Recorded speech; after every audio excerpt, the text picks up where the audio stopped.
शालेय विद्यार्थ्यांसाठी या क्षणाची मोठी बातमी समोर येते आहे। पहिली आणि दुसरीची पुस्तकं बदलणार आहेत। पुढच्या वर्षापासून पुस्तकांमध्ये बदल होतील।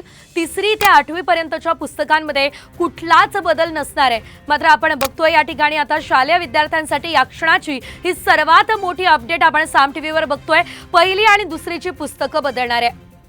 अधिकची अपडेट घेऊयात आमचे प्रतिनिधी सागर यांच्याकडून। सागर, आपण अतिशय मोठी अपडेट हाती आलेली आहे। तर आता पहिली आणि दुसरीची पाठ्यपुस्तकं बदलली जाणार आहे। सविस्तर माहिती या संदर्भातली। शेवटचं वर्ष आहे, 25 आणि 26 मध्ये ही पुस्तकं बदलली जाणार आहेत।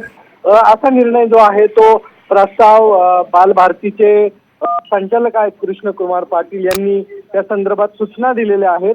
आणि एकंदरीतच या वर्षी म्हणजे पहिली ते 8वीच्या विद्यार्थ्यांसाठी काही विषयांची पाठ्यपुस्तकांची जी एकूण 4 भाग केलेले होते ते 4 भागही यावेळेस असणार आहेत। आणि म्हणजे स्वतंत्ररित्या काही वैकल्पिक विषय जे आहेत त्याच्यासाठी वेगळं जे आहे ते उपलब्ध करून दिलं जाणार आहे, अशी माहिती कृष्णकुमार पाटील यांनी दिलेली आहे। त्यामुळे 23 आणि 24 पासून पथदर्शी स्वरूपात म्हणजे पहिली ते 8वीच्या विद्यार्थ्यांसाठी मराठी, हिंदी, इंग्रजी जे विषय आहेत ते पाठ्यपुस्तकामध्ये वयामध्ये समाविष्ट असणार आहेत 4 भागांमध्ये।